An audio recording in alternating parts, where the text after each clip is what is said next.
Okay, so scene 3. I just want to go over it briefly before you watch the clip of the stage version that I wanted to show you today, because I want to play 1, 2, and 3 so that you can see all of them. So scene 3 shifts again. Remember we said every time a scene is a new scene, it's a different location, different characters. We're supposed to mentally take ourselves out of that last moment and put ourselves in a new scenario. So scene 3 has Laertes. Who's he? The one that's returning to France. He's the son of Polonius. Very good. It's important at the beginning to say the names a lot so that you get used to them and how to pronounce them and how to spell them, because in the text they just abbreviate. So you're going to have to know the spelling of the names. Laertes is hard for people sometimes, and so is Claudius. All right, so Laertes and Ophelia are together. She's his sister, it says right there, so siblings. Laertes, we know, is going back to France, and so he's getting everything packed. He's leaving that day to go back to France. It's either that same day as the previous scene or the next day, something really close by in time, because he's taking off. And before he goes, he says, I want to talk to you about something here on line 5. He says, I want to talk to you about Hamlet. And he doesn't really know how to talk to her about it because she's his sister. But Hamlet and Ophelia have been having a relationship. And it's bothering Laertes. He says, the trifling of his favor, hold it of fashion, and a toy in blood. It's perfume, not a real relationship. So he kind of expresses that her relationship is not real. She didn't really like that because obviously she wants to have a relationship with the Prince of Denmark, who wouldn't. But he says, I just feel like you need to understand that he's a guy and he's dating you now and he says things to you now. Perhaps he even loves you now, on line 14. But, he's trying to break it to her, his concern, gently. Brother who cares for his sister will do that. But he says his will is not his own, yeah. The problem is that he's not free to marry anybody he wants. So even though he's pretending that he loves you, he's giving you gifts, he's seeking your affection and all of that, he isn't going to be able to choose who he marries. He's a prince who's going to have to marry, the princess of somewhere else in order to strategically set up a governmental, alliance. He can't, like other unvalued persons, just marry whoever he wants. So he says, then if he says he loves you, you should really think about that, because maybe he's just trying to get something out of you. He doesn't really know how to say it, because what he means is her virginity. He says, sister, I need you to guard he calls it a chaste treasure. Right here, right? So he feels like it's important enough to have this, sort of uncomfortable conversation with her. You can't listen to his songs and believe everything he says, because he's just trying to lure you to sleep with him, and he's going to move on to somebody else. Even if he says he loves you, even if he says we'll get married, he can't, and you know that he can't. So don't fall for it, basically. Right?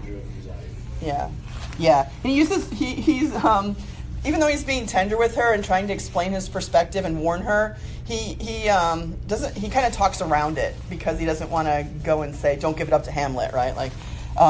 And so he uses some war metaphors. He'll say stuff like, keep you out in the rear of your affection, right? In the back of the battle, out of the shot and danger of desire, right? Just be friends with him or whatever, but I just think you shouldn't think you're going to have a relationship with him, because it's not going to work out the way you want. Right. And so he says, just be careful. And Ophelia says, well, fine, I'll take your advice. But, next page is page 19. You don't get to tell me the way to get to heaven by being virginal and then go around in France acting like a reckless libertine. Double standard, right? She says, I know why you're over there in France. All those loose ladies over there, the French ooh la la, right? So if you're going to tell me that, then you can't be the guy who's trying to prey on women over there in France, if you don't want anybody to prey on your sister. So basically be like the Hamlet too. Right. That's basically what she's saying. You're being like Hamlet, leading these women on in order to sleep with them, and you're not going to marry any of them either. So don't pretend like you're not implicated in this whole scenario. So then what's going to happen in the scene, and I don't want to go through it line by line, but because I think you'll get it when you're watching it if you have a little bit of background. So then Polonius comes in, their father, and he's like, "Oh, Laertes, you need to get going. They're sailing." And before he goes, though, Polonius says, "I'm going to give you all this advice." And there's this long speech on page 19 and 20 where he gives this advice to Laertes. He says a lot of famous things that you've heard before, like neither a borrower nor a lender be. That, if you've ever heard that before, that comes from this play.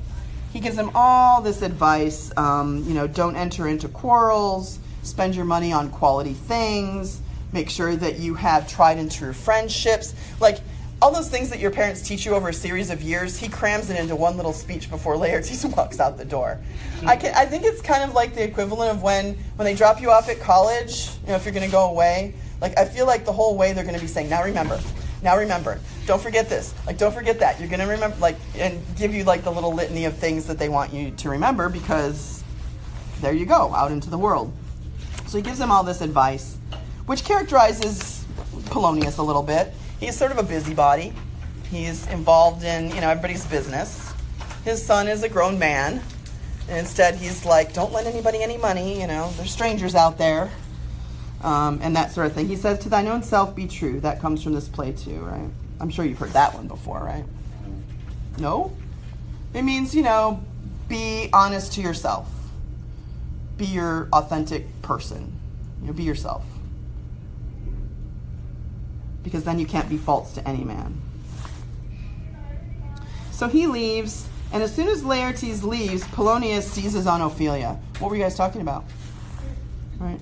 What did he say to you? Line 88. And she's like, well, we were talking about Hamlet. He's like, awesome, because I need to talk to you about Hamlet. He says, that's good. That's good. I've heard that lately you have been spending private time with Hamlet on line 92. Well, they've been spending time on line 92. You can see where it says that on line 92. And you yourself have of your audience been most free and bounteous. So anytime he calls you, you go, and you guys spend private time together. And as a dad, that worries me, because what could be happening in private time? Hamlet Jr. could be happening. Well, Hamlet Jr., Hamlet III could be happening. So he says, I'm going to caution you. Now, Polonius is not as diplomatic as Laertes is. Polonius has to scare her into, keeping her virginity. So he says, what does he tell you? What's between you? He says. And she says, well, he's very nice to me. He gives me gifts, and he's pleasant, and we talk and spend time together, and he's made many tenders of his affection. And Polonius is like, affection? Pooh. He's just pretending, right? You speak like a green girl. Somebody who's green is naive and dumb and makes bad decisions because they don't know any better. You're unsifted. You don't know what's going on around you. Do you believe what he says to you? And she's like, I don't know what I should think. Yeah, I did, but apparently he just wants to get into my pants, right? My skirt. I don't know what I should think. And he's like, well, I'll teach you. I'll tell you what to think. Think yourself a baby for having believed him. Right? By now you should know better. Now the thing is, it's kind of his job to teach her about those things, and he's mad at her about it because there's no mom in this situation. There's no mother to Laertes. We never know what happened to her. She just doesn't exist in the story. So if he's getting mad at her about not knowing how to, recognize when a man's just giving you a line, then it's kind of his fault for not making sure she knew that somehow. Right? If your mom doesn't tell you, your aunties should, right? Somebody should step in and tell you what's what. And she says, no, but he says he loves me. and in an honorable way he has approached me. It's not, disgusting and dirty. He's being on the up and up. He's being very, gentlemanly and responsible. And Polonius is like, yeah, right, of course. He says it's all springes to catch woodcocks. Right? It's just a trap. I do know when the blood burns how prodigal the soul lends the tongue vows. I know that when you're in the middle of a passionate moment, you'll say anything to complete that moment. But he says it's just a trick. And you'll lose your virginity, and he'll move on, and you will have nothing. The reason he says that is because if she's ruined and her virginity is taken and she's not married, then he can't marry her off to anybody of quality. How did they know if they were virginal? They checked. There's two ways you can check. Do you want to know them? You're like, kinda. One is an exam, a physical exam. Because a woman who is still virginal will have her hymen intact on the inside. It's a piece of skin. Right? Sort of like, burglar alarm. Right? So if it's been tampered with, it's broken. And also because when that happens, there's a little bit of blood. So what people would do in the old days is when their daughters got married on the wedding night, they would go up the next morning and get the sheets off the bed and proudly display the bloody sheets out in the window, hanging off the balcony. I know that's weird to us, but they would do that because they're like, look, our daughter was the real deal, right? Like, there she was, now she's married, she was legit. And so he's telling her it's a problem for her because of her emotions, but it's a problem for me because he wants to move up in society, and he can only do that if he can marry her to someone of quality. And if she's ruined, he can't marry her to anybody great, if anybody at all. Right? So he's warning her about that, and also about how things will look, and so on and so forth. And so at the end she says, I shall obey. He says to her that you need to stop talking to Hamlet altogether. Right? Wow. I would not, in plain terms, from this time forth, this is at the very end of the scene on page 21, have you so slander any moment leisure as to give words or talk with the Lord Hamlet. Look to it. So he's already just telling her straight up. Sort of like a command. All right, so that adds a little bit of a twist to the play, right? A little more complication to the rising action that will come, because she's not supposed to talk to Hamlet anymore. He's forbidden her from talking to him. So how is she going to tell him? How's she going to tell him? She just stops answering his call. She just puts him on block. All right, so